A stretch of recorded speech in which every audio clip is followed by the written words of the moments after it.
Good morning student, welcome to my class Teacher Education Academy. In today's class we are going to discuss our macro lesson plan of subject geography. आज की जो skill हम discuss करने जा रहे हैं वो है राइटिंग इंस्ट्रक्शनल ऑब्जेक्टिव्स। चलिए स्टार्ट करते हैं।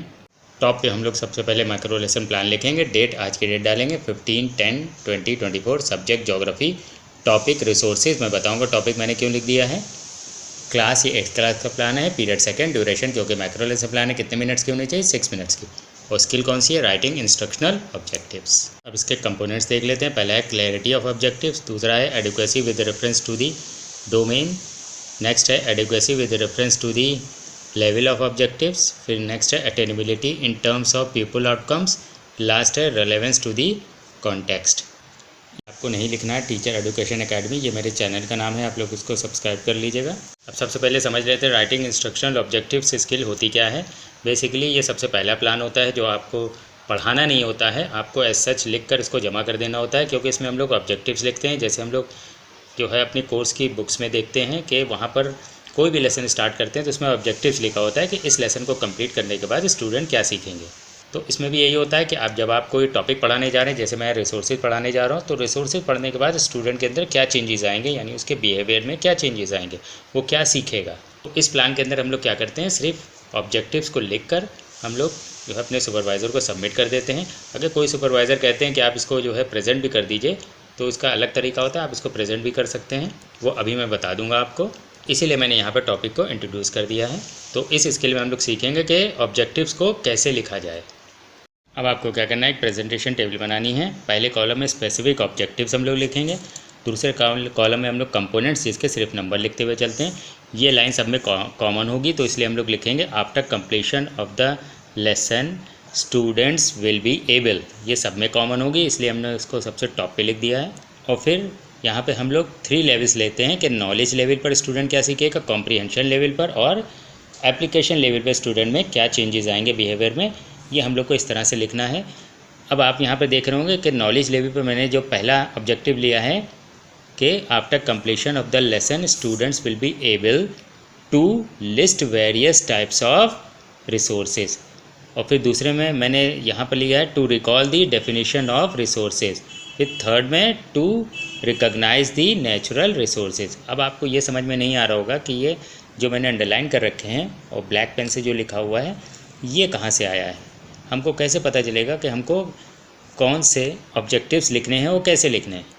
तो यहाँ ब्लूम्स की एक टेक्सोनॉमी होती है, राइटिंग ऑब्जेक्टिव्स इन बिहेवियरल टर्म्स। तो ये ब्लूम्स ने दिया था, तो उन्हीं ने बताया था, कुछ एक्शन वर्ब्स बताए थे कि नॉलेज लेवल पर कुछ एक्शन वर्ब्स होते हैं, कॉम्प्रीहेंशन लेवल पर और एप्लीकेशन लेवल पर कुछ एक्शन वर्ब्स होते हैं। उन्हीं का हम लोग यूज़ करते हुए हम लोग ऑब्जेक्टिव्स लिखेंगे। ब्लूम्स ने बताया था कि नॉलेज लेवल जो है सबसे लोअर लेवल होता है, तो उस लेवल पर स्टूडेंट क्या सीखेगा, यानी डिफ़ाइन करना, लिस्ट करना, label, measure, name, recall, recognise, select, state, write और अंडरलाइन। यानी इस लेवल पर जो है जो स्टूडेंट जो होता है वो प्रीवियसली लर्न मटेरियल को सिर्फ रिकॉल करता है, रिमेंबर करता है, यानी वो चीज़ों को रट लेता है और उसको एज सच वो प्रेजेंट कर देता है, क्योंकि एक छोटा लेवल होता है। फिर उसके बाद जो अबव लेवल होता है इसके, वो होता है कॉम्प्रीहेंशन, जिसमें explain, illustrate, indicate, present, formulate, classify, जज, सेलेक्ट, इंटरप्रेट, ट्रांसलेट, आइडेंटिफाई और जस्टिफाई। यानी यहाँ पर स्टूडेंट जो है grabs the meaning of the content, यानी जो भी पढ़ाया जाता है उसकी मीनिंग को समझने की कोशिश करता है, उसको सिर्फ रटता ही नहीं है। तो ये इससे अबव लेवल होता है कॉम्प्रीहेंशन। और लास्ट में होता है एप्लीकेशन, प्रेडिक्ट, जिसमें जो एक्शन वर्ब्स जो इसमें यूज़ हुए हैं, predict, assess, compute, construct, use, find, demonstrate, explain, select, show.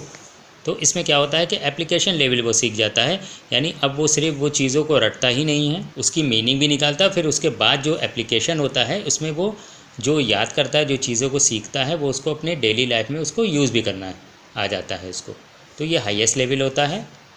इसी का यूज़ करते हुए हम लोग अपने ऑब्जेक्टिव्स लिखते हैं। जैसे यहाँ पे मेरा टॉपिक था रिसोर्सेज, तो क्या करेगा स्टूडेंट नॉलेज लेवल पर, वही एक्शन वर्ब का मैंने जो यूज़ किया, to list various types of resources. फिर दूसरा objective to recall the definition of the resources, फिर to recognise the natural resources. अब जो पहला ऑब्जेक्टिव था तो list various types of resources, उसमें कंपोनेंट यूज़ हुए हैं 1 और 2। 1 है क्लैरिटी ऑफ ऑब्जेक्टिव्स। अब देखिए मेरा टॉपिक था रिसोर्सेज, तो यानी ये पढ़ने के बाद स्टूडेंट को जब मैं ये पढ़ाऊँगा तो उसके बाद स्टूडेंट क्या चेंज आएंगे, वो वेरियस टाइप्स ऑफ रिसोर्सेज की एक लिस्ट बनाना सीख जाएगा। तो ये पहला जो ऑब्जेक्टिव है वो एकदम क्लियर कट है। अब देखते हैं नंबर 2 क्या है। 2 है adequacy with reference to the domain. अब देखिए नॉलेज लेवल के ऊपर जो है, अगर मैं नॉलेज लेवल पर इसको देखूँगा तो जो मैंने ऑब्जेक्टिव बनाया है वो एडिक्वेट है डोमेन को देखते हुए। तो क्योंकि लिस्ट करना ही सीखेगा, क्योंकि सबसे लोअर लेवल है, तो यहाँ पर सिर्फ लिस्ट ही करना सीख सकता है स्टूडेंट और उसको आसानी से याद भी कर लेगा। तो एडिक्वेट है with reference to the domain. अब नेक्स्ट देखते हैं to recall the definition of the resources. अब यहाँ पे कंपोनेंट 3 और 4 मैंने यूज़ करे हैं। थर्ड है adequacy with reference to the level of objectives. अब देखिए इस लेवल के ऊपर जो है रिकॉल करना आसानी से सीख जाएगा। जो भी मैं उसको पढ़ाऊँगा यहाँ पे रिसोर्सेज के बारे में, वो आसानी से रिकॉल कर लेगा, उसको रट लेगा और आसानी से उसको रिप्रेजेंट कर सकता है। इस लेवल पर इतना ही सीखेगा स्टूडेंट। यही है number 3 component, adequacy with reference to the level of objectives. अब देखते हैं नंबर 4। फिर है attainability in terms of people outcomes. इसकी मीनिंग ये होती है कि जो भी आप ऑब्जेक्टिव बनाएंगे को उसको आसानी से अटेन कर लिया जाए। तो यहाँ पर रिकॉल करना सीख जाएगा रिसोर्स के बारे में, तो आसानी से उसकी डेफिनेशन को रिकॉल कर लेगा, तो उसको आसानी से अचीव किया जा सकता है। तो attainability in terms of people outcomes. फिर लास्ट देखते हैं इसमें to recognise the natural resources, component number 5। फिर है रिलेवेंस टू दी कॉन्टेक्स्ट। अब ये कॉन्टेक्स्ट के रिलेवेंट होना चाहिए, एब्सर्ड नहीं होना चाहिए। यहाँ पे मेरा टॉपिक रिसोर्स था, तो क्या सीख रहा है, to recognise the natural resources.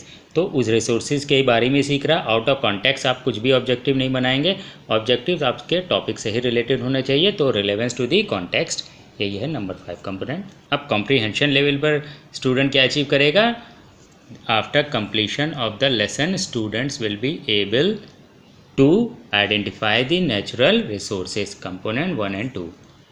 1 वही है क्लैरिटी ऑफ ऑब्जेक्टिव्स। देखिए कॉम्प्रीहेंशन लेवल पर भी मेरा ऑब्जेक्टिव एकदम क्लियर है कि जब लेसन कंप्लीट होगा तो स्टूडेंट क्या सीखेगा, to identify the natural resources. वो नेचुरल रिसोर्सेज को आइडेंटिफाई करना सीख जाएगा। यही है number 1 component, clarity of objectives. अब देखते हैं 2 क्या है। 2 वही है adequacy with reference to the domain. अब डोमेन को ध्यान में रख के ही मैंने ये बनाया हुआ है। तो एडिक्वेट है with reference to the domain के कॉम्प्रीहेंशन लेवल पर वो यही सीखेगा, to identify the natural resource. यही है 2 कंपोनेंट। फिर देखते हैं number 2 objectives, to classify the resources, component number 3। 3 है adequacy with reference to the level of objectives. अब देखिए इस लेवल के ऊपर वो क्लासीफाई करना सीख जाएगा रिसोर्सेज को। तो एडिक्वेट है with reference to the level of objectives, यानी लेवल ऑफ ऑब्जेक्टिव्स के एडिक्वेट है, उसी को ध्यान में रख के मैंने बनाया है। तो क्लासीफाई करना सीख सकता है कॉम्प्रीहेंशन लेवल पर। यही है नंबर 3 कंपोनेंट। फिर लास्ट देखते हैं to select renewable resources, component 4 और 5।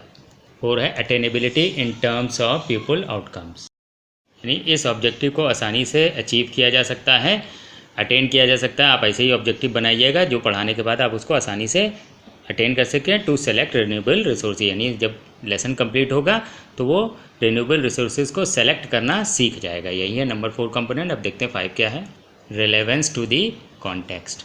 अब ये कॉन्टेक्स्ट के रिलेवेंट है, जो भी मैंने टॉपिक लिया है उसको मैंने जो है कंसिडर किया हुआ है, उसी को मैंने जो ध्यान में रखकर ही ये मैंने ऑब्जेक्टिव बनाया है। तो रिलेवेंस टू द कॉन्टेक्स्ट, जो भी ऑब्जेक्टिव बनाएंगे कॉन्टेक्स्ट को ध्यान में रख के बनाएंगे, आउट ऑफ कॉन्टेक्स्ट ऑब्जेक्टिव नहीं बनाना है। तो एप्लीकेशन लेवल पे देख लेते हैं। To explain the utility of resources in their daily life, component number 1 और 2। 1 वही है क्लैरिटी ऑफ ऑब्जेक्टिव्स, यानी ऑब्जेक्टिव्स मेरा एकदम क्लियर है एप्लीकेशन लेवल पे भी। यानी एप्लीकेशन लेवल यानी अब आप जो है स्टूडेंट जो है चीज़ों को अप्लाई करना सीख रहा है अपने डेली लाइफ में। तो क्या करते हैं, टू एक्सप्लेन दी यूटिलिटी, यानी यूटिलिटी ऑफ रिसोर्सेज को डेली लाइफ में वो एक्सप्लेन करना सीख जाए, उसके यूजेस उसको पता चल जाएंगे कि इसकी यूटिलिटी क्या है रिसोर्सेज की। यही है कंपोनेंट नंबर 1। अब नेक्स्ट देखते हैं कंपोनेंट नंबर 2 क्या है। 2 वही है adequacy with reference to the domain, यानी यहाँ डोमेन को ध्यान में रखकर मैंने बनाया है कि एप्लीकेशन लेवल पर वो उतना सीख जाएगा कि वो चीज़ों को यूटिलिटी यानी रिसोर्सेज की यूटिलिटी को डेली लाइफ में वो एक्सप्लेन करना सीख जाएगा आसानी से। यही है कंपोनेंट नंबर 2। अब देखते हैं नेक्स्ट क्या है, to use non renewable resources wisely, component number 3। 3 है adequacy with reference to the level of objectives. यानी जब लेसन कंप्लीट होगा तो स्टूडेंट क्या है, use of non renewable resources wisely use करना सीख जाएगा, यानी उसको पता चल जाएगा कि नॉन रिन्यूएबल रिसोर्सेज को हम लोग को वाइजली ही यूज़ करना है। यही है component number 3, adequacy with reference to the level of objectives. अब नेक्स्ट देखते हैं, to demonstrate the concept of resources in day to day life, component 4 and 5। 4 वही है attainability in terms of people outcomes, यानी वो डिमॉन्स्ट्रेट करना सीख जाएगा concept of resources in day to day life आसानी से, तो इसको अचीव किया जा सकता है। इसलिए मैंने ये जो है बनाया है अपना ऑब्जेक्टिव। आप भी इसी तरह के ऑब्जेक्टिव बनाइएगा जिसको अचीव किया जा सके। अब देखते हैं नंबर 5 कंपोनेंट। 5 है रिलेवेंस टू दी कॉन्टेक्स्ट। वही है जो आपका टॉपिक है, जो आपका कॉन्टेक्स्ट है, उसको ध्यान में रखकर उसको जो है कंसिडर करेंगे, तभी आप अपने ऑब्जेक्टिव को फ्रेम करेंगे। तो इसका भी आपको ध्यान रखना है, रिलेवेंस टू दी कॉन्टेक्स्ट, यही है कंपोनेंट नंबर 5। तो इस तरह से आप लोग एक्शन वर्ब का यूज़ करते हुए आप लोग स्पेसिफिक ऑब्जेक्टिव्स आप लोग लिखेंगे।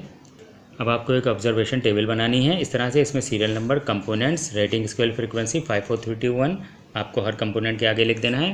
कंपोनेंट वही जो अभी हम लोग ने डिस्कस किए थे उसको एस सच लिख दीजिएगा। अगर आपको इसमें कुछ नहीं करना है, आपको सुपरवाइजर मार्किंग देंगे। अगर किसी कंपोनेंट पे 5 देते हैं तो वेरी गुड, किसी कंपोनेंट पे 4 मिलता है गुड, किसी कंपोनेंट पे आपको 3 देते हैं तो सेटिस्फैक्ट्री, अगर 2 मिल रहा है तो नॉट सेटिस्फैक्ट्री, अगर 1 दे रहे हैं तो पुअर।